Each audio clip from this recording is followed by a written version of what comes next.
नमस्कार, स्वागत है आप सभी का एस्ट्रो एक्स ज्योतिष में। और आज हम बात करेंगे बाधक ग्रहों के बारे में। जी हाँ, बाधक ग्रह जैसा कि नाम से स्पष्ट होता है, ऐसा ग्रह जो आपकी लाइफ में हर्डल्स क्रिएट करे, ऑब्स्टेकल्स क्रिएट करे, जो आपकी और आपकी सफलताओं के बीच में रुकावटें लाए, व्यवधान उत्पन्न करे, आपको अपने लक्ष्य तक पहुंचने से बार बार रोके, उसमें देरी करे। ऐसे ग्रहों को बाधक ग्रह कहा जाता है। प्राचीन जो ग्रंथ हमारे ज्योतिष के, और जितने भी प्राचीन जो ज्योतिषी या विद्वान हुए हैं, ज्योतिष के जो जानकार हुए हैं, अगर उनकी हम बातों को समझें तो बाधक ग्रह का जो कॉन्सेप्ट है वो बहुत कम ऋषि मुनि ने जो है या ज्योतिष के जो जानकार थे उन्होंने इसको फॉलो किया है। लेकिन जातक परिजात, सर्वार्थ चिंतामणि और प्रश्न मार्ग में इसका विवरण दिया गया कि बाधक ग्रह होते कौन से हैं और ये कब कार्य करते हैं, कब आपको बाधा देते हैं। तो बाधक ग्रह को अगर समझे दोस्तों, तो देखिए, सबसे पहले बाधक ग्रह जो होता है उसके लिए आपको अपनी कुंडली के लग्न को समझना पड़ेगा। आपकी कुंडली में बाधक ग्रह कौन सा ग्रह होता है, इसके लिए कुंडली का जो प्रथम भाव है, जो लग्न है, उसको देखना पड़ेगा। अगर आपकी कुंडली का जो लग्न है उसमें अगर चर स्वभाव की राशि बैठी हुई है, तो ऐसे में आपकी कुंडली का जो एकादश भाव है,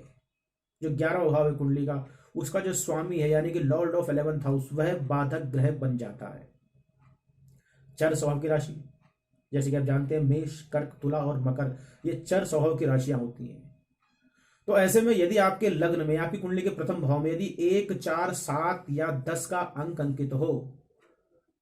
यानी कि अगर आपकी कुंडली मेष लग्न की हो या कर्क लग्न की, तुला लग्न की या मकर लग्न की कुंडली अगर आपकी है, तो ऐसे में आपकी कुंडली का जो 11वां भाव है, जो एकादश भाव है, उसका स्वामी बाधक ग्रह आपके लिए बन जाता है, आपकी लाइफ में बाधा क्रिएट करता है। जैसे कि मेष लग्न कुंडली की बात करें, तो मेष लग्न कुंडली अगर हम देखेंगे तो उसका जो 11वां भाव है, वहां पर जो है कुंभ राशि उसको रूल करती है, और ऐसे में शनि देवता आपके लिए बाधा देने वाले ग्रह बन जाते हैं। कर्क राशि की बात अगर करें, तो कर्क राशि अगर आपके लग्न में है तो आपकी कुंडली का जो 11वां भाव है, वहां पर वृष राशि उसको रूल करती है, और ऐसे में शुक्र जो है वो आपके लिए बाधा देने वाले ग्रह बन जाते हैं। अगर लग्न में तुला राशि विराजमान है, तो ऐसे में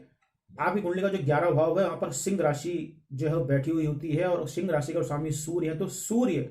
तुला लग्न के जातकों के लिए बाधकेश बन जाते हैं, बाधा देने वाले ग्रह बन जाते हैं। और अगर आपकी कुंडली मकर लग्नी कुंडली है, यानी कि अगर आपके कुंडली के प्रथम भाव में 10 का अंक अंकित है, तो इसका मतलब आपकी कुंडली का जो 11वां भाव है वह वृश्चिक राशि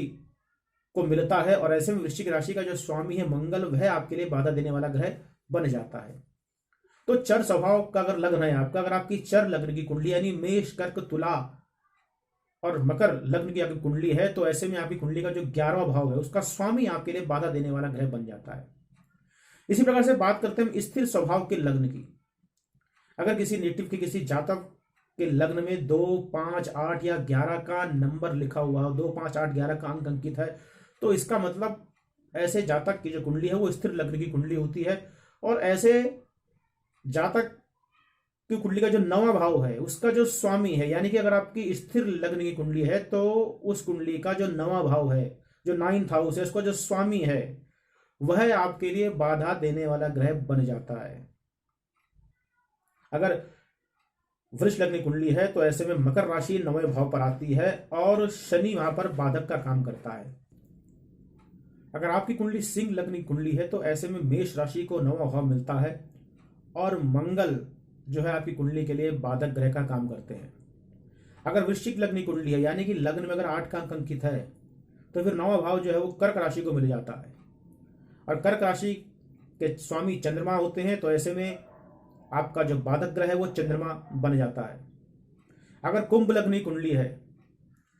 तो तुला राशि 9वें भाव पर विराजमान होती है, और शुक्र आपके लिए बाधकेश का काम दोस्तों यहां पर करता है। तो स्थिर लग्न की कुंडली अगर हो तो 9वां भाव का जो स्वामी है, जो मालिक है, वह आपके लिए बाधक ग्रह का काम करता है। अब हम बात करेंगे द्विस्वभाव लग्न की। द्विस्वभाव लग्न यानी कि अगर आपके लग्न में 3, 6, 9 या 12 का अंक अंकित हो, तो सीधी सी बात है दोस्तों, आपका जो लग्न है वो द्विस्वभाव लग्न है। अगर आपका लग्न मिथुन लग्न है कन्या लग्न है, धनु या मीन लग्न है, तो ऐसे में आपकी कुंडली का जो सप्तम भाव है उसका जो स्वामी है लॉर्ड ऑफ सेवंथ हाउस, सातवें भाव का स्वामी, वह आपके लिए बाधक का काम करता है, आपके लिए बाधा देने वाला ग्रह बन जाता है। अगर मिथुन लग्न की बात करें तो मिथुन लग्न में धनु राशि सातवें भाव पर आती है और ऐसे में जो बृहस्पति है वो बाधकेश बन जाते हैं। कन्या लग्न की बात करें तो मीन राशि सातवें भाव पर आती है और फिर से गुरु जो है यानी जो बृहस्पति है बाधकेश बन जाते हैं। अगर धनु लग्न की कुंडली आपकी है तो मिथुन राशि सातवें भाव पर आती है और ऐसे में बुध जो है वो आपके लिए बाधकेश बन जाते हैं। और अगर आपकी कुंडली मीन लग्न की कुंडली है तो ऐसे में कन्या राशि सातवें भाव पर आती है और यहाँ पर बुध जो है वो बाधकेश बन जाते हैं। देखिए द्विस्वभाव लग्न की जो कुंडलियां हैं यानी जो डुअल साइन है 3, 6, 9, 12, आप देखेंगे ये दोनों, अगर इसमें हम बात करें यहाँ पर मिथुन की और कन्या की, तो दोनों के स्वामी बुध हैं और ऐसे में अगर लग्न मिथुन और कन्या का होता है तो सप्तम भाव जो ठीक इनसे सातवां जो अपोजिट भाव है वहां पर आप देखिए दोनों ही राशियां जो है वो बृहस्पति की होती है, चाहे धनु हो या मीन हो। तो ऐसे में बुध के लिए बृहस्पति जो बाधक बन जाते हैं अगर लग्न का स्वामी बुध हो तो, और यदि लग्न का स्वामी बृहस्पति तो ऐसे में बुध जो है वो उनके लिए बाधक ग्रह का काम करते हैं। लेकिन ऑन द अदर हैंड बात करें चर स्वभाव की राशि की, तो जो चर स्वभाव की राशियां हैं यानी जो लग्न अगर चर स्वभाव से युक्त लग्न हो यानी मूवेबल अगर साइन आपके लग्न में बैठा हो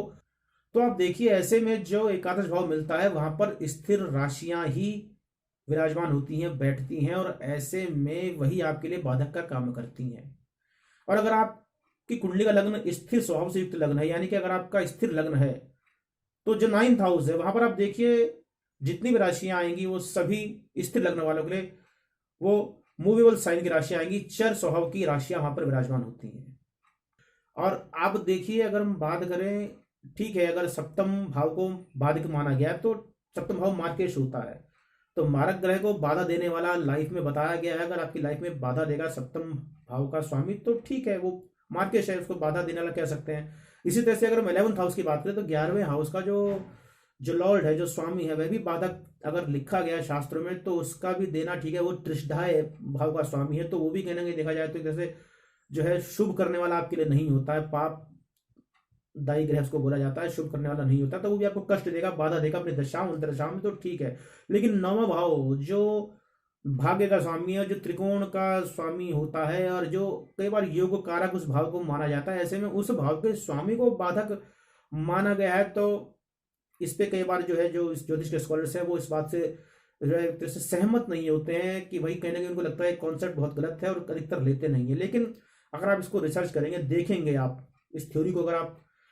प्रैक्टिकली उतारेंगे अपने लाइफ में तो या फिर इसे कुंडली में रिसर्च करेंगे तो आप पाएंगे कहीं ना कहीं थ्योरी काम करती हुई नजर आती है। और जैसा मैंने ऑब्जर्व किया,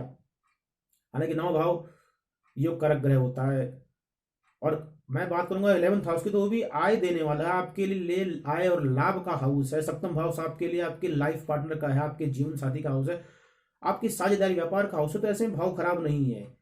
लेकिन बाधा कहां पर देते हैं, तो देखिए ऐसे तो ये है कि जब इनकी दशाएं दशाएं आती हैं तो ऐसे में ये ग्रह आपको बाधा देंगे, हालांकि नुकसान नहीं देंगे, कष्ट नहीं देंगे, लेकिन आपको आपके किसी कार्य में आगे बढ़ने से व्यवधान उत्पन्न करेंगे, आपका कोई कार्य होने वाला उसमें देरी उत्पन्न करेंगे, ऐसा ये देखा गया है। बाधा उत्पन्न करते हैं, लेकिन बाधा जो उत्पन्न करेंगे दोस्तों तब करेंगे जब यह किसी बुरे ग्रह के साथ बैठे हों या 6, 8, 12 भाव के साथ बैठे हैं। और जातक परिजात में तो भी लिखा गया कि यदि खरेश और मांदी के साथ अगर इनका संपर्क बनता है तो ऐसे में ये जो ग्रह हैं यानी कि जो बाधक ग्रह होते हैं ये आपको थोड़ा कष्ट देते हैं, आपके काम में डिले देते हैं, बाधा उत्पन्न करते हैं, आपको आपकी सफलताओं तक पहुंचने से रोकते हैं, उसमें देरी लाते हैं। अगर कोई प्रमोशन होनी हो आपकी सपोज और जल्दी काम बन रहा हो तो उसमें आप देखेंगे आपको व्यवधान उत्पन्न होते हैं, देर में काम होता है, होगा काम ऐसा नहीं काम रुकेगा, काम आपका होगा लेकिन देरी में होगा काम।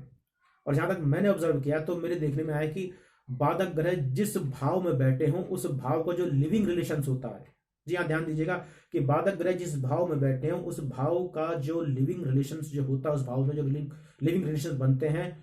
वो आपके लिए बाधा देने वाले बन जाते हैं। और आप उन रिलेशंस के कारण चाहे कुछ भी मजबूरियां हो आपकी या जैसा भी कोई कोई जिम्मेदारियां हो, रिस्पॉन्सिबिलिटी हो, आप उन रिलेशंस के कारण आगे लाइफ में नहीं बढ़ पाते हैं, ये देखा जाता है। फॉर एग्जाम्पल, यदि 11 भाव का स्वामी अगर बाधक ग्रह आप कुंडली में बनता है और वह अगर सप्तम भाव में बैठ जाए, तो देखने में आता है दोस्तों कि जो आपको जो लाइफ पार्टनर है, जो पार्टनर होता है, वह आपके लिए बाधा का काम करता है। आप लाइफ में आगे बढ़ना चाहते हैं, लेकिन कहीं ना कहीं से आपके पार्टनर की तरफ से या लाइफ पार्टनर की तरफ से एक एक एंकरेजमेंट आपको नहीं मिलती है, एक सपोर्ट आपको नहीं मिलता है, एक प्रेरणा, एक इंस्पिरेशन आपको नहीं मिलती है, एक पुशअप जो करना चाहिए लाइफ पार्टनर या पार्टनर की तरफ से, वो आपको नहीं मिलता है। और उल्टा कहने का ऐसा लगता है आपको, भाई ये मेरे को रोक ही रहे हैं कि भाई मत जाओ, या मुझे डिमोरलाइज कर रहे हैं कि आप मत जाओ, इस काम को मत करो। तो एक तरह से आप उस काम में आगे बढ़ नहीं पाते हैं, ये एक तरह से सपोर्ट आपको मिलता नहीं है, ये देखा जाता है। हालांकि एकादश अगर बाधक गुण सप्तम भाव बैठ जाए, तो ऐसे में लाइफ पार्टनर जो होगा तो वो एकादश की सारी खूबियां दे देगा। 11 भाव क्या है आपका? लार्ज स्केल, एक सर्कल, जो फ्रेंड सर्कल लार्ज स्केल का रहता है, और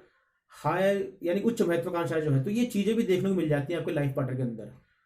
लेकिन वो बाधा आपको पहुंचाता है किसी न किसी कारण से, या कोई ऐसी लाइफ में आपको कोई अच्छी पोस्टिंग मिल रही है, आपको कहीं दूर जाना हो, किसी और डिस्टेंस कंट्री में या सिटी में जाना हो, और सडन आपको ये बात लगे कि भाई, या लाइफ पार्टनर फोर्स मिले आपको कि भाई देखो मुझे छोड़ के मत जाओ, या यहाँ कौन रहेगा, या छोड़ दो, हम यहीं खुश हैं। तो ऐसे में आप कई बार वो अपॉर्चुनिटी खो देते हैं, और फिर आपको लगता है बाद में कि अगर मैंने अपॉर्चुनिटी गेन कर ली होती तो आज मैं कहीं का कहीं होता। तो कुछ भी कारण हो सकता है, लेकिन बाधक जो है वो रिलेशंस बनते हैं। अगर बाधक ग्रह का स्वामी आपके थर्ड हाउस में बैठ जाए, तो ऐसे में थर्ड हाउस जो है आपके यंगर सिबलिंग्स को डिनोट करता है। और यहाँ पर क्या होता है दोस्तों कि आप लाइफ में जो कुछ भी करना चाहते हैं, वो उतना पूरा अपने लिए न करके अपने भाई बहनों के लिए या उनकी तरफ का पूरा फोकस रह जाता है। आप जो भी काम करते हैं, फिर आपको लगता है कि भाई मैं आज कुछ हो सकता था, लेकिन मुझे कुछ जिम्मेदारियां अपने छोटे भाई बहनों के प्रति निभानी पड़ी, अपने सिबलिंग्स के प्रति निभानी पड़ी, और इसलिए कहीं ना कहीं मैं पीछे रह गया और लोगों के मुकाबले। ये आपको लगता है, या आप सोचते हैं क्या मैं जिंदगी भर इनके लिए सब कुछ करता रहूंगा, अपने लिए कब करूंगा? तो ऐसे एक फीलिंग, तो ये बाधा यहाँ पर देखने को इधर मिलती है। हालांकि मैं नहीं कह रहा कि आपके उनके साथ संबंध खराब होंगे, नहीं, लेकिन ऐसा वो बाधा ग्रह करते हैं, और आपको एक तरह से जो जिस हिसाब से स्पीड से आपको आगे बढ़ना चाहिए लाइफ में, उस हिसाब से आपको बढ़ने नहीं देते हैं। धीरे धीरे धीरे धीरे आप एक तरह जैसे स्पीड ब्रेकर काम करता है, इस तरह से बाधक ग्रह आपको लाइफ में आगे बढ़ाते हैं, हालांकि नुकसान नहीं देते हैं। तो ये चीज़ दोस्तों देखने में मिलती है, जो मैंने ऑब्जर्व किया है। आप भी ऑब्जर्व कीजिएगा, देखिएगा इन चीज़ों को, और कमेंट सेक्शन में आके मुझे बताइएगा कितना आपने नोटिस किया। आई होप कि आपको मेरा वीडियो पसंद आया होगा बाधक ग्रह के बारे में, और आगे भी फिर कभी चर्चा करेंगे बाधक ग्रह के बारे में। तब तक के लिए जय बद्री विशाल, धन्यवाद।